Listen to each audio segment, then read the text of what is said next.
พุทธศาสนาเป็นศาสนาสำหรับชาติเราศาสนาในสมัยนี้เป็นของที่แยกจากชาติไม่ได้เป็นความจำเป็นที่เราทั้งหลายผู้เป็นไทยจะต้องมั่นคงอยู่ในศาสนาพระพุทธซึ่งเป็นศาสนาสำหรับชาติเราพระพุทธศาสนาก็ดีหรือศาสนาใดก็ดีที่ตั้งมั่นอยู่ได้ก็ด้วยความมั่นคงของผู้เลื่อมใสตั้งใจที่จะรักษาและข้าพเจ้าพูดทั้งนี้ก็เพื่อชักชวนท่านทั้งหลายอย่างเป็นเพื่อนไทยและเพื่อนพุทธศาสนิกชนด้วยกันทั้งนั้นเพื่อความมั่นคงแห่งพระพุทธศาสนาข้าพเจ้ารู้สึกว่าได้ทำหน้าที่สมควรแก่อุปถัมภ์พระพุทธศาสนาเราจะตั้งใจรักษาศาสนาของเราด้วยชีวิตและถ้าท่านตั้งใจจะช่วยข้าพเจ้าในกิจอันใหญ่นี้แล้วก็จะเป็นที่พอใจข้าพเจ้าเป็นอันมากเพราะฉะนั้นเป็นหน้าที่ของเราทั้งหลายที่จะช่วยกันบำรุงรักษาพระพุทธศาสนาอย่าให้เสื่อมสูญไปการที่จะบำรุงพระพุทธศาสนาเราต้องรู้สึกก่อนว่าหลักของพระพุทธศาสนาคืออะไรเราจะถือว่าเราเป็นไทยด้วยกันหมดเราจะต้องรักษาความเป็นไทยของเราให้ยั่งยืนเราจะต้องรักษาพระพุทธศาสนาให้ถาวรวัฒนาการอย่างที่เป็นมาแล้วหลายชั่วโคตรของเราทั้งหลายพระบรมราโชวาทของพระบาทสมเด็จพระมงกุฎเกล้าเจ้าอยู่หัวรัชกาลที่6พระบรมราโชวาทก็ดีพระราชนิพนธ์ก็ดีหรือพระบรมราชโองการของพระมหากษัตริย์ ถือเป็นบทบัญญัติแห่งกฎหมายทั้งหมดทั้งสิ้นการบัญญัติให้พระพุทธศาสนาเป็นศาสนาประจำชาติไทยไว้ในรัฐธรรมนูญจึงเป็นสิ่งที่ถูกต้องทั้งกฎหมายและทางโบราณราชประเพณีการบัญญัติให้พระพุทธศาสนาเป็นศาสนาประจำชาติไทยไว้ในรัฐธรรมนูญย่อมเป็นหลักค้ำประกันให้กับประชาชนคนไทยว่าตนได้ปฏิบัติตามกฎหมายอย่างแท้จริงการบัญญัติให้พระพุทธศาสนาเป็นศาสนาประจำชาติไทยไว้ในรัฐธรรมนูญมิได้เป็นการลิดรอนสิทธิเสรีภาพของผู้ใดแต่เป็นการยืนยันความจริงตามกฎหมายและประวัติศาสตร์ชาติไทยการบัญญัติให้พระพุทธศาสนาเป็นศาสนาประจำชาติไทยไว้ในรัฐธรรมนูญจะทำให้พระพุทธศาสนาได้รับการอุปถัมภ์และคุ้มครองจากรัฐดุจเดียวกันกับที่องค์พระมหากษัตริย์ทรงกระทำมาการบัญญัติให้พระพุทธศาสนาเป็นศาสนาประจำชาติไทยไว้ในรัฐธรรมนูญจะป้องกันพระพุทธศาสนาไม่ให้ถูกลัทธินิกายนอกศาสนากระทำการใดๆได้ด้วยอุบายต่างๆนานาการบัญญัติให้พระพุทธศาสนาเป็นศาสนาประจำชาติไทยไว้ในรัฐธรรมนูญจะทำให้สังคมไทยมีแต่ความสุขร่มเย็นเป็นธรรมทั้งต่อคนศาสนาอื่นและคนสัญชาติอื่นได้อย่างแท้จริงแต่ถ้าไม่บัญญัติให้พระพุทธศาสนาเป็นศาสนาประจำชาติไทยไว้ในรัฐธรรมนูญในอนาคตประเทศไทยจะต้องตกอยู่ในสถานะเดียวกันกับพื้นที่3 จังหวัดชายแดนภาคใต้อย่างแน่นอน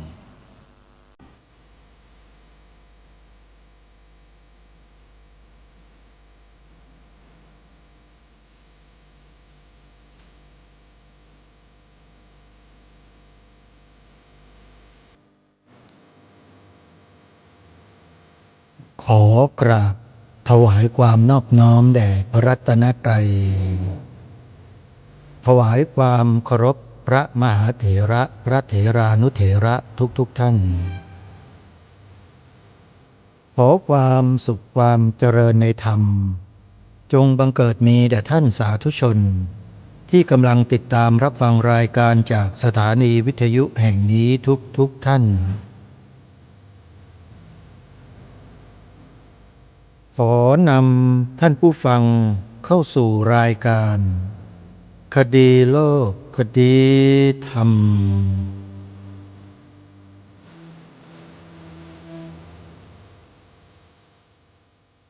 พบกันวันนี้วันขึ้น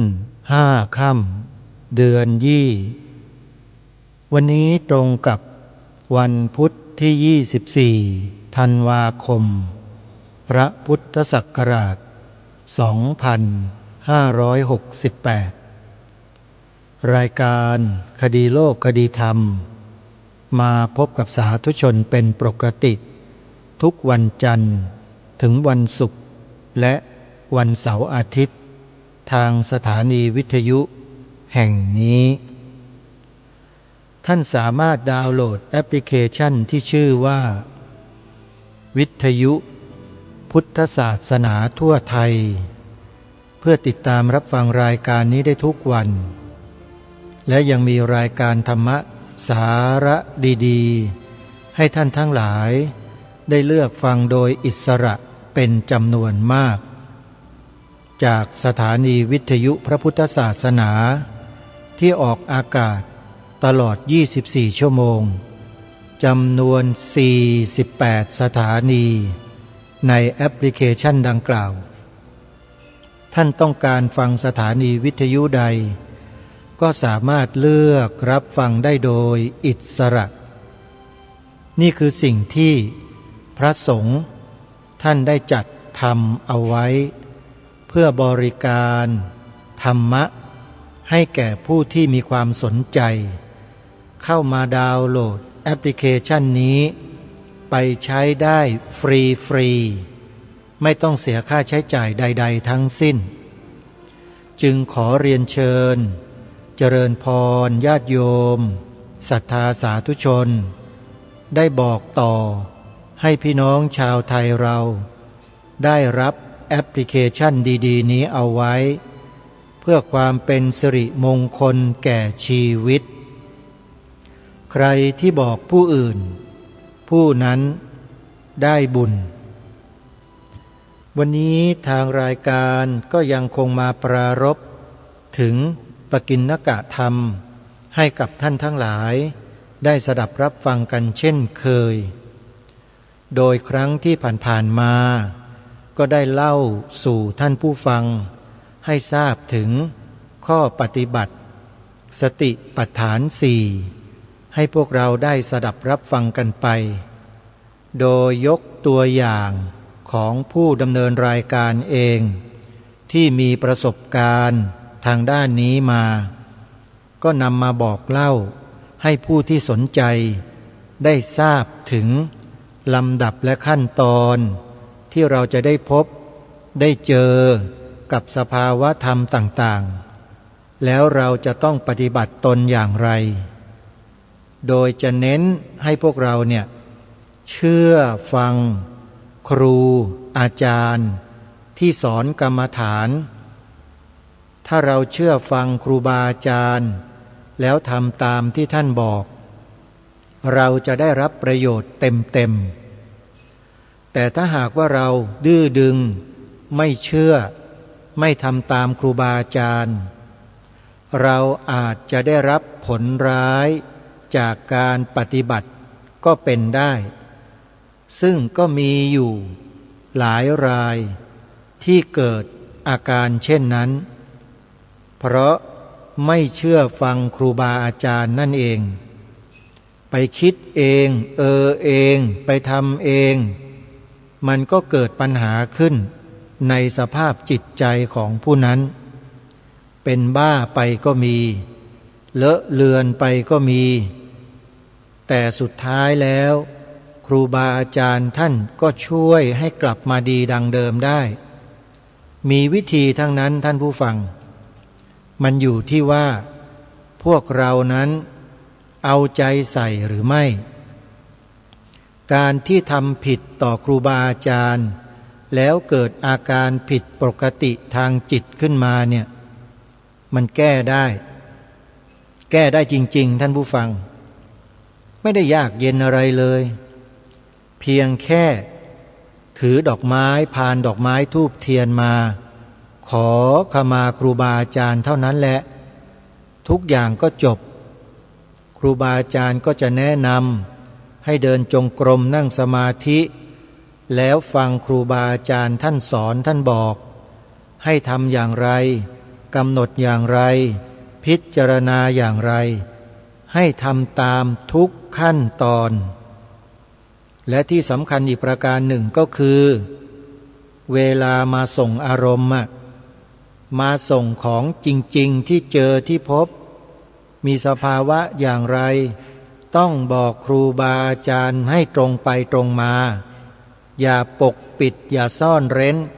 อย่าไปโกหกเดี๋ยวมันก็กลับไปสู่อาการวิปริตเหมือนเดิมอีกเรื่องนี้เป็นเรื่องสำคัญนะท่านผู้ฟังไม่ใช่เรื่องทำกันเล่นๆได้นะการเจริญสติปัฏฐานสี่เนี่ยพอเราเจริญสติไปเรื่อยๆเจริญสติไปเรื่อยๆต่อเนื่องกันไปเนี่ยจิตมันจะเป็นสมาธิเมื่อจิตเป็นสมาธิครูบาอาจารย์เนี่ยท่านจะรู้เลยว่าลูกศิษย์ท่านคนไหนมีสมาธิระดับไหนอย่างไรแล้วท่านก็จะปรับให้สมมุติว่าเดินระยะหนึ่งระยะสองพอมาถึงระยะสามเกิดสมาธิพอเกิดสมาธิท่านก็จะปรับให้เราเดินใหม่เดินอย่างนั้นเดินอย่างนี้เวลานั่งกำหนดอย่างนั้นกำหนดอย่างนี้ทำตามที่ครูบาอาจารย์ท่านแนะแล้วอาการที่มันผิดเพี้ยนเนี่ยมันจะหายไปเมื่อมันหายไปแล้วก็เท่ากับว่าอุปสรรคปัญหาของการเดินไปสู่วิปัสสนาญาณมันก็หายไปด้วย เมื่ออุปสรรคหายหนทางมันก็โล่งมันก็เตียนเวลากำหนดเวลาภาวนาเจอสภาวะอะไรมันก็จะผ่านไปได้ง่ายพอผ่านไปได้ง่ายเมื่อวิปัสสนาญาณเกิดญาณที่หนึ่งสองสามสี่ห้าหกเจ็ดแปดไปเรื่อยๆเนี่ยก็จะเกิดขึ้นมาได้ไม่ยากแต่ส่วนมากแล้วผู้ที่เป็นโยคาวจรเนี่ย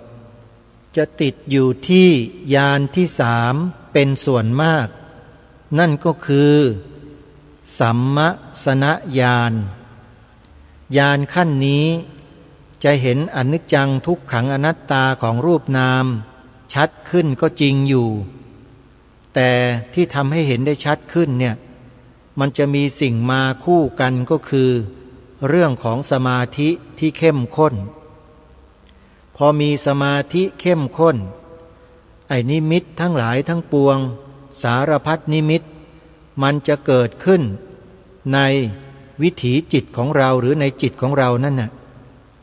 ถ้าโยคาวจรที่ห่างเหินจากครูบาอาจารย์นะพอเห็นนิมิตอะไรเข้ามาเนี่ยก็จะไปทึกทักว่าโอ้ยดีโอ้ยประเสริฐเลิศโอ้โหอัศจรรย์นี่แหละอิทธิฤทธิปาฏิหาริย์เกิดแล้วอะไรอย่างเนี้ยไปดำริอย่างนี้เมื่อไหร่แล้วก็เสร็จทุกรายไปไม่รอดแทนที่จะข้ามพ้นในลำดับญาณขั้นนี้ไปสู่ญาณที่สี่ที่เรียกว่าอุทธยัพพยญาณมันก็ไปไม่ได้สักทีส่วนมากก็จะติดอยู่ที่ญาณที่สามนี่แหละท่านผู้ฟังนะอันนี้คือประสบการณ์ที่ได้พบได้เจอโยคาวจรหลายๆคนนะที่ปฏิบัติตามแนวทางนี้แล้วก็จะมาติดอยู่ที่สัมมสนญาณนี่แหละเพราะในญาณนี้สมาธิมันจะเข้มข้นขึ้นแล้วนิมิตมันจะพรั่งพรูเข้ามาในจิตในใจของผู้ปฏิบัติอย่างต่อเนื่องถ้าหากว่า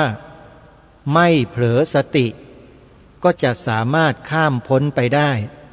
เขาเรียกว่าสติกล้าแต่ถ้าเผลอสติมีสติอ่อนเมื่อไหร่สิ่งเหล่านี้ก็จะเข้าแทรกไปในสภาวะของจิตตัวอุปาทานความยึดมั่นก็จะเกาะก็จะยึดอารมณ์เหล่านี้เป็นตัวเป็นตนขึ้นมาทีนี้แหละท่านผู้ฟังใครที่ไม่เชื่อฟังครูบาอาจารย์นะอาตมาเคยเห็นนะโยมนักปฏิบัติด้วยกันนี่แหละหนีเลยออกจากสำนักเสร็จแล้วก็ไปตั้งสำนักเองเลยคิดว่าตัวเองบรรลุแล้วตัวเองรู้เข้าใจดีแล้วปรากฏว่ากลายเป็นคนที่ปฏิบัติเพี้ยนไปเลยและคนเหล่านี้แหละเมื่อปฏิบัติเพี้ยนได้เพี้ยนแล้วก็จะไปสอนคนอื่นให้เพี้ยนตามเรื่อยไปอย่างที่มีปรากฏที่เป็นกันอยู่ในสังคมเราทุกวันนี้สำนักนั้นสำนักนี้สำนักโน้นมีองค์อะไรต่อไม่อะไรอย่างนั้นอย่างนี้อย่างโน้นอันนั้นไม่ใช่ทางที่พระสัมมาสัมพุทธเจ้าตรัสสอนไว้แต่เพราะไปยึดมั่นถือมั่นด้วยอุปาทานว่าเป็นตัวเป็นตนขึ้นมาก็เลยไปจับเอาตัวเอาตนจากที่ไหนมาก็ไม่รู้มาใส่คนโน้นมาใส่คนนี้แล้วก็ทึกทักว่าเป็นเทพอย่างนั้นอย่างนี้ต่างๆอันนี้ไม่ได้ว่ากันนะแต่กำลังพูดบอกว่ามันเบี่ยงเบนออกนอกเส้นทางที่พระสัมมาสัมพุทธเจ้าตรัสสอนไปแล้วถามว่าดีไหมมันก็ดีในระดับของโลกียะไม่ได้เสียหายอะไรถ้าเจ้าสำนักนั้นไม่ไปหลอกลวงชาวบ้านเขาเพื่อทำมาหากินเพื่อหลอกลวงคนอื่นเนี่ยก็ถือว่าก็ยังดียังแนะแนวทางให้คนรู้จักทำบุญเสียสละเป็นจิตอาสาอันนี้ก็ถือว่าอนุโลมกันได้แต่ถ้าไปหลอกลวงเขาไปคดโกงเขาอย่างเนี้ยอันนี้ไม่ควรทำอย่างยิ่งนะเพราะฉะนั้นจ จึงขอฝากบอกผู้ใหม่ทั้งหลายทั้งปวงที่จะเข้ามาสู่แนวทางสติปัฏฐานสี่เนี่ยขอให้เชื่อฟังครูอาจารย์ที่สอนกรรมฐานเราเนี่ยให้เป็นที่หนึ่งไว้เชื่อท่านไว้ก่อนอย่าเพิ่งไปเชื่ออย่างอื่นเพราะเรื่องการเจริญสติปัฏฐานสี่เนี่ยมันเป็นเรื่องของประสบการณ์ล้วนๆนะโยมไม่ใช่ปฏิบัติกันตามตำราทั้งหมด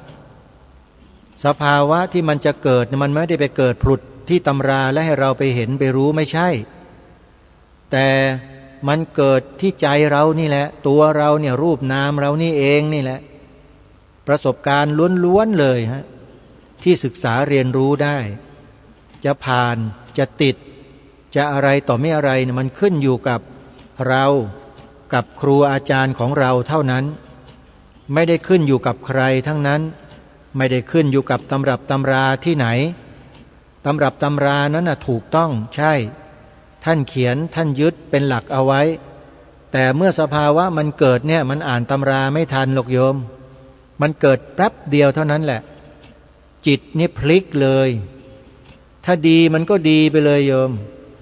แต่ถ้าหากว่ามันไม่ดีเนี่ยมันก็เสียไปเลยนะเพราะฉะนั้นเรื่องของครูอาจารย์เนี่ยเป็นเรื่องใหญ่เป็นเรื่องสำคัญมากการส่งอารมณ์การสอบอารมณ์แล้วแนะนำโยคาวจรให้กำหนดตามความเหมาะสมของสภาวะที่เป็นไปมันจะทำให้เกิดความเจริญในเรื่องของวิปัสสนาญาณไปโดยลำดับแล้วการปฏิบัติตามแนวทางนี้เนี่ยมีอยู่ในหน่วยงานในองค์กรที่สังกัดอยู่ภายในมหาวิทยาลัยมหาจุฬาลงกรณราชวิทยาลัยที่ได้รับการต่อยอดมาจากครูบาอาจารย์วัดมหาธาตุยุวราชรังสฤษฎ์ตั้งแต่เริ่มต้นนับหนึ่งมาเลยนั่นก็คือพระเดชพระคุณท่านเจ้าคุณพระธรรมธีรราชมหามุนีโชดกญาณสิทธิและท่านเจ้าคุณโชดกญาณสิทธิก็ได้รับการต่อยอดมาจากเจ้าประคุณสมเด็จพระพุทธาจารย์อาจอาสภมหาเถระอดีตอธิบดีสงฆ์วัดมหาธาตุยุวราชรังสฤษฎ์อีกทอดหนึ่งท่านเจ้าประคุณสมเด็จนี่แหละส่งท่านเจ้าคุณโชดกไปเรียนวิชาวิปัสสนากรรมฐานที่ประเทศพม่าจนกระทั่งรู้เข้าใจแตกฉานแล้วก็นำมาเผยแผ่อยู่ในวัดมหาธาตุในยุคเริ่มต้นแล้วก็มีพระสงฆ์สามเณรแม่ชีและผู้คนอุบาสกอุบาสิกาให้ความสนใจมาปฏิบัติกันอยู่ภายในวัดมหาธาตุอย่างล้นหลามในยุคนั้นมากมายจนกระทั่งไม่มีที่ปฏิบัติกันนะโยมอันนี้เป็นความจริงนะโยมในสมัยนั้นเนี่ยอาตมาภาพนี่เชื่อเลยว่าสติปัฏฐานสี่เนี่ยสามารถทำให้คนเราเนี่ยเข้าใจสภาวะของรูปของนามได้อย่างถูกต้องตรงตามความเป็นจริงและสามารถที่จะเพิกตัวอุปาทานที่เรายึดมั่นกันมานานเนี่ยให้มันเบาบางลงไปได้จริงๆนี่คือสิ่งที่เป็นปรากฏการณ์เป็นผลลัพธ์ที่เกิดจากการเจริญสติปัฏฐานสี่จะทำให้คนเรานั้นเข้าใจอะไรๆในเรื่องของชีวิตเนี่ยมากยิ่งขึ้นกว่าเดิมเยอะเลยการตัดสินใจดำรงชีวิตของตนเองอยู่ในหมู่อยู่ในคณะอยู่ในสังคมอยู่ในประเทศชาติอยู่ในโลกใบนี้เราจะอยู่อย่างมีความรับผิดชอบรู้ชั่วรู้ดีแยกแยะออกหมดเลยแล้วเราก็สามารถเลือกที่จะเดินตามแนวทางที่ถูกต้องโดยส่วนเดียวแต่เราก็ไม่ไปขัดขวางการดำเนินในแนวทางที่ไม่ถูกต้องไม่ไปกีดกั้นไม่ไปทำลายทั้งสิ้น เราก็มุ่งแต่จะให้ผู้คนนั้นรู้นะทำให้เขารู้ว่าอะไรถูกอะไรผิดตั้งแต่หยาบที่สุดจนกระทั่งปานกลางจนกระทั่งถึงความละเอียดสูงสุดนี่คือหน้าที่ของพวกเราที่จะต้องชี้จะต้องบอกผู้คนในสังคมให้ได้รู้ว่าอะไรดีอะไรถูกอะไรผิดอะไรชั่วคนในสังคมต้องรู้เมื่อรู้แล้วต้องให้คนในสังคมนั้นยืนอยู่บนจุดแห่งความดีความถูกต้องเท่านั้นรายการคดีโลกคดีธรรมไม่เคยแนะนำชี้นำสังคมให้เดินไปในทางที่ผิดมีแต่เดินทางที่ถูกต้องตรงตามโบราณราชประเพณีวัฒนธรรมจารีตประเพณีวิถีชีวิตที่บรรพบุรุษบรรพชนเราได้พาเดินมาไม่เคยออกนอกลู่นอกทางเลยแต่คนที่เดินนอกลู่นอกทางนั่นแหละที่ไม่ค่อยชอบเพราะตนเองไปเดินตามใครอยู่ก็ไม่รู้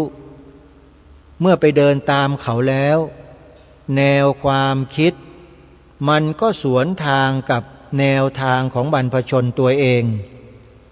พอมีใครนำแนวทางของบรรพชนตัวเองมาเปิดเผยมาเผยแพร่มารณรงค์มาเชิญชวนให้ผู้คนเดินตามพวกที่เดินสวนทางก็ไม่พอใจเมื่อไม่พอใจเราก็ช่วยอะไรไม่ได้ก็เพราะคุณไม่เดินตามบรรพชนคุณเองคุณไปเดินตามคนอื่นอยู่และบ้านเมืองเราเนี่ยเป็นบ้านเมืองเอกราชเราไม่ได้เป็นทาสของคนอื่นเขานะทำไมเราต้องไปเดินตามเขาด้วยล่ะจริงไหมท่านผู้ฟังอาตมาพูดเนี่ยถูกไหมโยมพูดในฐานะที่เราเป็นเอกราชชาติบ้านเมืองเราเนี่ยเป็นชาติเอกราชไม่ได้ขึ้นอยู่กับใครบ้านเมืองเราอยู่รอดมาได้เป็นเอกราชมาได้เพราะบรรพบุรุษของเราไม่ใช่เพราะฝรั่งมังค่าไม่ใช่เพราะพวกสิทธิมนุษยชนนะไม่เกี่ยวเลยพวกเนี้ยอาตมาถ้าจะพูดให้ตรงๆนะแรงๆก็จะบอกได้เลยพวกนี้มันมาตีกินเอาเท่านั้นแหละไม่ได้มาสร้างประโยชน์อะไรให้กับบ้านเมืองเราหรอกจริงไหมท่านผู้ฟังว่าจริงไหมแล้วจะไปคล้อยตามอยู่ทำไมเนี่ยทำไมไม่เดินตามบรรพบุรุษของเราเองกันล่ะน่าคิดไหมล่ะไปเรียนตำรับตำราเข้ามามากเกินมั้งพวกเราเนี่ยก็เลยไปหลงเขาว่าดีเลิศประเสริฐโอ้โหชวนกันไปเรียนกันใหญ่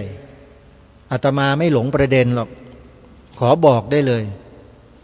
ความรู้ที่ถูกต้องที่แท้จริงของชาติบ้านเมืองเราเนี่ยต้องเป็นความรู้ที่บรรพบุรุษบรรพชนเราสืบสารรักษาต่อยอดมาเท่านั้นไม่ว่าโลกนี้มันจะเปลี่ยนแปลงไปขนาดไหนการเวลามันจะผ่านไปล่วงเลยไปเท่าใดก็ตามสิ่งที่บรรพชนเราบรรพบุรุษเราถือมาเนี่ยถือว่าเป็นสิ่งที่ถูกต้องที่สุดแล้วไม่มีอะไรถูกต้องเท่านี้อีกคืออะไรล่ะที่บรรพชนเราถือมาเนี่ยถ้าหากเราเป็นคนไทยนี่ยังไม่รู้เนี่ยน่าอายนะสิ่งที่บรรพชนเราถือมาโดยตลอดหรือยึดมั่นมาโดยตลอดเป็นหลักการของชาติบ้านเมืองเนี่ยก็มีปรากฏอยู่บนธงไตรรงค์3 สีเรานี่แหละที่ทางรายการรณรงค์มาโดยตลอดเนี่ยนั่นแหละคือความเป็นไทยอยู่ตรงนั้นถ้าคุณจะค้นหาความเป็นไทยคุณต้องไปดูตรงนั้นแล้วตีความออกมาให้มันชัดเจนให้มันถูกต้องแล้วขยายความออกไปให้เห็นเนื้อหาเนื้อแท้ของเขาไม่ใช่ไปมั่วกันอยู่เหมือนอย่างทุกวันนี้มั่วเป็นจับชายไปเลยเป็นอะไรก็ไม่รู้นะตีความกันเละเทะไปหมดตีความให้มันถูกต้อง เพื่อรักษาความถูกต้องเอาไว้ความเป็นเอกราชของชาติเอาไว้ความเป็นเอกราชของเรามีปรากฏอยู่บนผืนธงไตรรงค์นี่แหละถ้าใครต้องการจะทำลายเอกราชของชาติคุณก็ไปทำลายความหมายของสีทั้งสามของชาตินั่นแหละคือการทำลายอย่างแท้จริงเพราะฉะนั้นรายการนี้จึงยืนหยัดอยู่บนความถูกต้องของชาติบ้านเมืองมาโดยตลอดเพราะมองเห็นวิธีการและการกระทำบางอย่างของคนบางกลุ่มบางพวกที่เขาต้องการจะเปลี่ยนแปลงสิ่งเหล่านี้ของชาติบ้านเมืองของเราบางทีคนไทยเราเนี่ยมองไม่เห็นมองไม่ออกรายการก็เลยมาบอกให้เห็นให้รู้ให้เข้าใจร่วมกันแล้วก็ชวนพวกเราเนี่ยมาช่วยกันทำรงรักษาสิ่งนี้เอาไว้ด้วยกันไม่ยากเลยง่ายมากมีปากก็ใช้ปากนี้ให้เป็นประโยชน์แค่นั้นเองฮะไม่ต้องไปใช้อาวุธไม่ต้องไปใช้อะไรอย่างอื่นเลยเงินทองก็ไม่ต้องใช้แค่ปากเราให้เป็นประโยชน์แต่ทีนี้คนเราเนี่ยก็แปลกทำไมเราไม่ใช้กันเพราะอะไรปัญหามันอยู่ที่ไหนหาให้มันเจอเมื่อหาปัญหาเจอแล้วท่านก็แก้ปัญหากันให้ได้ว่าทำไมปากเรามันพูดไม่ออกพระพุทธศาสนาเป็นศาสนาประจำชาติไทยของเราทำไมเราพูดไม่ออกสีขาวในธงชาติไทยหมายถึงพระพุทธศาสนาเท่านั้นทำไมเราพูดไม่ได้ปัญหามันอยู่ที่ไหนท่านต้องไปแก้ด้วยตัวของท่านเองไม่มีใครแก้ท่านได้หรอกปมมันอยู่ตรงไหนปัญหามันอยู่ตรงไหนแก้ให้ได้ถ้าท่านไม่คิดจะแก้ไม่คิดจะแก้ไขแล้วท่านก็อ้างนู่นอ้างนี่อ้างที่นั่นอ้างคนโน้นอ้างคนนี้อ้างศาสนาโน้นอ้างศาสนานั้นในส่วนมากจะอ้างศาสนาเดี๋ยวพี่น้องศาสนาอื่นเขาน้อยใจก็เรื่องของเขาดิอยากจะอยู่อาศัยบนแผ่นดินของศาสนาพุทธคุณมาน้อยอกน้อยใจเรื่องนี้ได้ยังไงองค์พระบาทสมเด็จพระจอมเกล้าเจ้าอยู่หัวก็ทรงมีพระราชดำรัสประกาศไว้ชัดเจนอยู่แล้วนี่ปรากฏอยู่ในประชุมประกาศรัชกาลที่4ไปหาดูหลักฐานดูสิฮะพระนครนี้เป็นถิ่นที่ของคนนับถือพระพุทธศาสนามาแต่เดิมไม่ใช่แผ่นดินของศาสนาอื่นคนที่ถือศาสนาอื่นมาแต่อื่นก็ดีอยู่ในเมืองนี้ก็ดีจะโทมนัสน้อยใจด้วยริษยาแก่พระพุทธศาสนาพระบูชาอันนี้ไม่ได้ด้วยไม่ใช่เมืองของศาสนาตัวเลยถ้าโทมนัสก็ชื่อว่าโลภล่วงเกินไป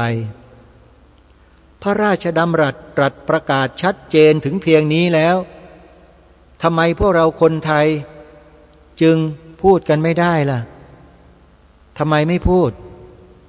ทำไมถึงพูดไม่ออกบอกหน่อยได้ไหมอาตมาก็ทวงถามอยู่ตลอดว่าเป็นเพราะอะไรทำไมพูดกันไม่ได้ทั้งที่พระองค์ก็ทรงประกาศไว้ชัดเจนอยู่แล้วเพราะฉะนั้นจึงเป็นไปอย่างอื่นไม่ได้เลยประเทศเราเนี่ยเป็นเอกราชไงท่านไม่ได้เป็นทาสใครนี่แล้วทำไมไม่ยืนหยัดอยู่บนความเป็นเอกราชตรงนี้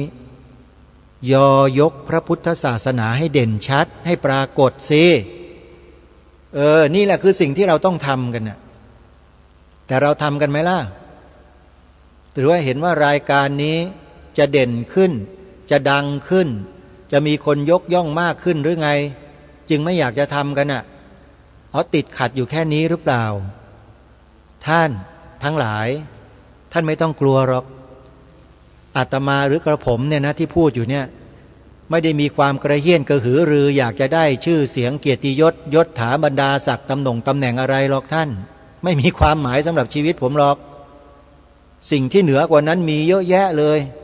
ที่มีอยู่ในพระบวรพุทธศาสนาที่ผมจะสามารถหาของผมได้เนี่ยมันไม่ยากเลยฮะถ้าเราตั้งใจเนี่ยมันได้กันทุกคนนั่นแหละผมพอแล้วสำหรับสิ่งเหล่านั้น พอมาตั้งแต่พรรษาแรกแล้วท่าน ถ้าผมเป็นคนคิดดิ้นรนขวนขวายกระเฮี้ยนกระหือรืออยากได้อยากมีอยากเป็นนะหรือป่านนี้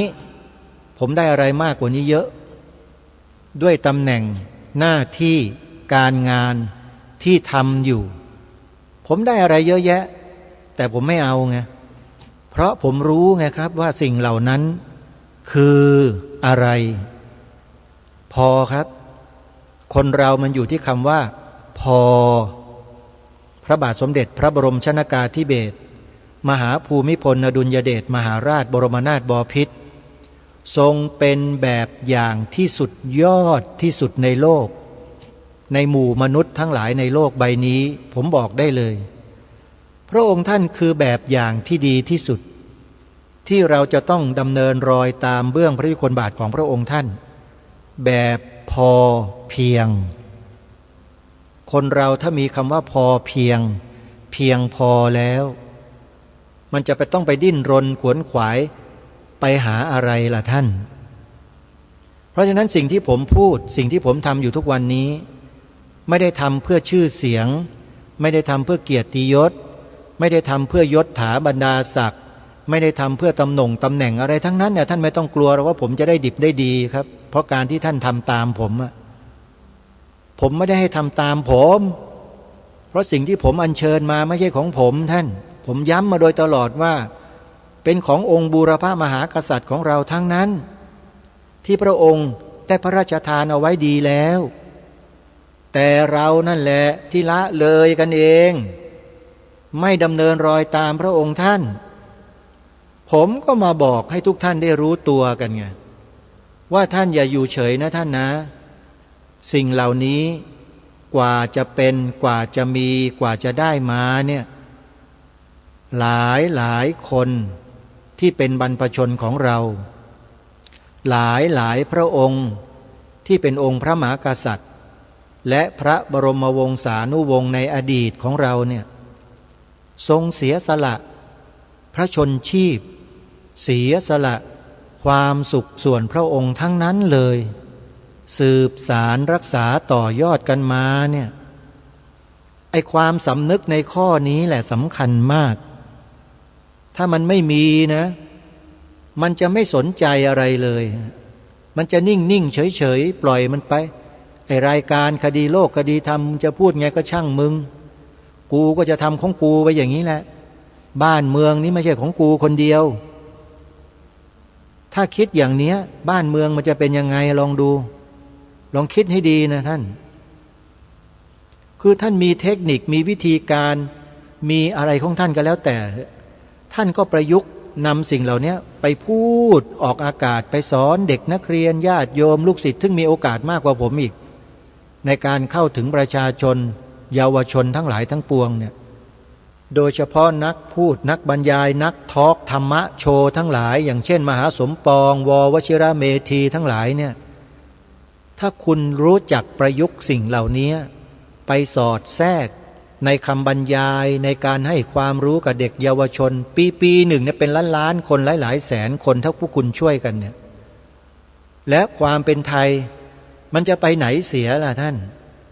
มันก็อยู่กับเด็กเยาวชนเราไปตลอดชีวิตมันอยู่ที่พวกท่านอยู่ที่ปากพวกท่านนี่แหละที่ท่านเงียบกันเองหรือท่านจะพูดถ้าเราช่วยกันคนละไม้คนละมือผมบอกได้เลยว่าประเทศไทยเราเนี่ยยังจะไปอีกได้ไกลมหาศาลเลยไปไกลเลยครับนี่ขนาดผมพูดอยู่คนเดียวนะยังมีคนเดินตามแล้วก็ทำตามทำให้เกิดเป็นกระแสบางส่วนขึ้นมาได้ขนาดคนยังไม่มีอะไรอย่างผมเนี่ยนะคนธรรมดาอย่างผมเนี่ยยังทำได้ขนาดนี้เลยแล้วท่านทั้งหลายล่ะมีตำแหน่งมีชื่อเสียงมีอะไรต่อมีอะไรเยอะกว่าผมตั้งเยอะแยะถ้าท่านได้ทำนะ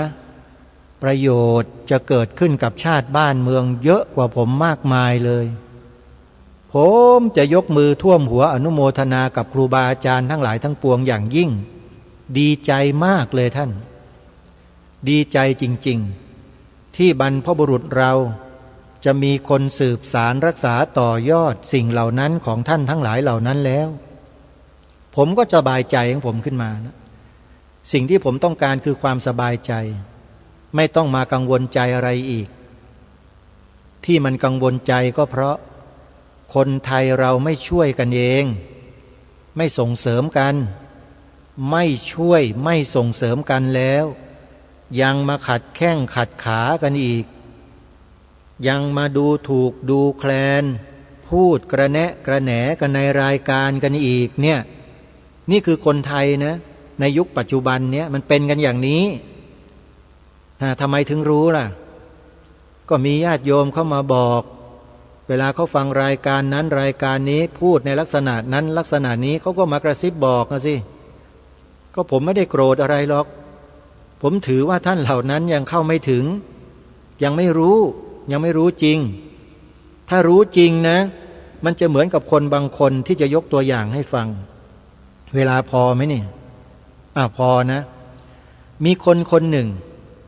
อยู่จังหวัดขอนแก่นเนี่ยเป็นคฤหัสถ์เป็นหมอเจ้าพิธีเวลามีบวงสรวงที่ไหนงานใหญ่ๆระดับจังหวัดอะไรพวกเนี้ยบุคคลคนเนี้ยเขาก็จะไปประกอบพิธีอยู่เป็นประจำวันหนึ่งเดินทางลงไปที่หาดใหญ่ไปโรงแรม CS วันนั้นเขาจะไปทำพิธีบวงสรวงหล่อพระพุทธรูปวัดใดวัดหนึ่งนี่แหละไปพักอยู่ที่โรงแรม CS ถ้าจำชื่อไม่ผิดนะฮะเผอิญในวันนั้นช่วงนั้นเนี่ยที่เขาพักอยู่เนี่ยมันเกิดเหตุการณ์ระทึกขวัญขึ้นที่โรงแรม CS แห่งนั้นเป็นข่าวโด่งดังไปทั่วทั้งโลกเลยคนไทยในสมัยนั้นเคยฟังข่าวนี้แล้วก็จำกันได้เกิดคาร์บอมที่โรงแรม CS หาดใหญ่และบุคคลคนนี้ที่เป็นเจ้าพิธีเนี่ยแกอยู่ในชั้นที่14หรือชั้นอะไรบนโรงแรมเนี่ยแกบอกว่าแกน่ะกำลังนั่งดูทีวีอยู่ตัวแกเนี่ยลอยจากโซฟาเนี่ยไปถึงผนังห้องกระจกอะไรเนี่ยแตกละเอียดหมดเลยแต่แกไม่ได้รับบาดเจ็บอะไรมากตกอกตกใจขึ้นมาปรากฏว่านับจากวันนั้นมาจนถึงวันนี้เหตุการณ์นั้นมันเปลี่ยนชีวิตของแกไปคนละทิศเลยจากนี่แกเล่าให้ฟังนะจากที่แกไม่เคยเชื่อกลุ่มชาวพุทธที่ออกมาเรียกร้องศาสนาพุทธเป็นศาสนาประจำชาติบัญญัติไว้ในรัฐธรรมนูญก็ดีออกไปต่อสู้ที่รัฐสภาที่ทำเนียบรัฐบาลแกก็ดูถูกแกก็ไม่ชอบแกไม่พอใจกับพวกพระพวกอะไรเหล่านี้พอหลังจากวันที่แกโดนระเบิดวันนั้นน่ะแกเปลี่ยนชีวิตมากลายมาเป็นผู้นำเองเลยตอนนี้นำในการต่อสู้ในเรื่องเหล่านี้ทั้งหมดนี่คือเรื่องจริงและมีตัวจริงเสียงจริงอยู่ด้วยแต่จะไม่ขอเอ่ยนาม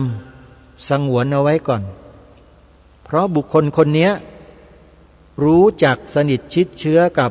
ผู้ดำเนินรายการเป็นการส่วนตัวด้วย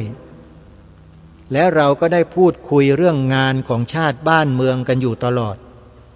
ว่าต่อไปนี้ประเทศไทยเรามันไม่ได้เป็นเหมือนอย่างที่เราเข้าใจกันแล้วอันนี้ออกจากปากของเขาเองเลยแล้วเขาก็เล่าให้ฟังแล้วเขาก็ทราบข้อมูลติดตามอะไรต่างๆเนี่ยเยอะแยะมากมายหมดเลยจนกระทั่งรู้ด้วยตัวของเขาเองว่าประเทศไทยเรามันไม่ได้ปกติเหมือนอย่างที่เราเข้าใจกันนะท่านก็พูดเป็นฉากออกมาเลยซึ่งข้อมูลที่ท่านพูดเนี่ยที่บุคคลคนนี้พูดเนี่ยเป็นข้อมูลที่อาตมาหรือกระผมเนี่ยมีอยู่ทั้งหมดแล้วก่อนเขาอีกแต่เราก็ทำเป็นไม่รู้เพราะต้องการจะฟังเขาดูว่าเขาเป็นยังไงจริงใจไหมหรือจริงโจ้ปรากฏว่าตั้งแต่วันนั้นมาจนถึงวันนี้เรารู้เช่นเห็นชาติกันชัดเจนแล้วว่าอะไรเป็นอะไร เพราะฉะนั้นท่านสาธุชนผู้ฟังพี่น้องประชาชนคนไทยเราทั้งหลาย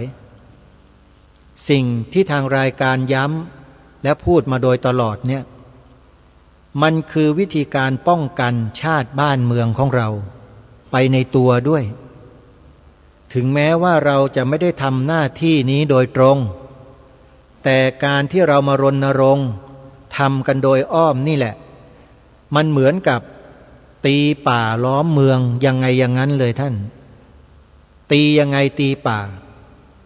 ตีป่าก็หมายความว่าปลุกจิตสำนึกในใจของคนไทยขึ้นมาให้ได้ให้เขายืนหยัดอยู่บนหลักการของชาติที่ถูกต้องให้ต่อเนื่องและสืบสารต่อยอดให้ลูกหลานเยาวชนต่อกันไปแบบนี้แหละแล้วเราจะยืนหยัดอยู่บนหลักนี้ได้ตลอดไปแต่ถ้าเราไม่ปฏิเสธไม่ทำไม่สนใจไม่ใช่หน้าที่ถ้าเราคิดกันอย่างนี้นะสักวันหนึ่งเดี๋ยวจะเห็นกันเองว่ามันเกิดอะไรขึ้นกับชาติบ้านเมืองของเรา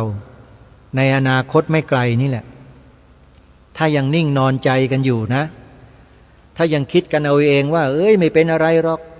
พวกเราเป็นชาวพุทธมีประชากรจำนวนมากกว่าตั้งเยอะแยะจะไปกลัวอะไรนอนไม่ต้องไปทำกินดื่มเที่ยวสนุกให้มันสบายอย่าไปสนใจเลยพวกพระบ้าๆพวกเนี้ยถ้าคิดกันแบบนี้แล้วก็เจอแน่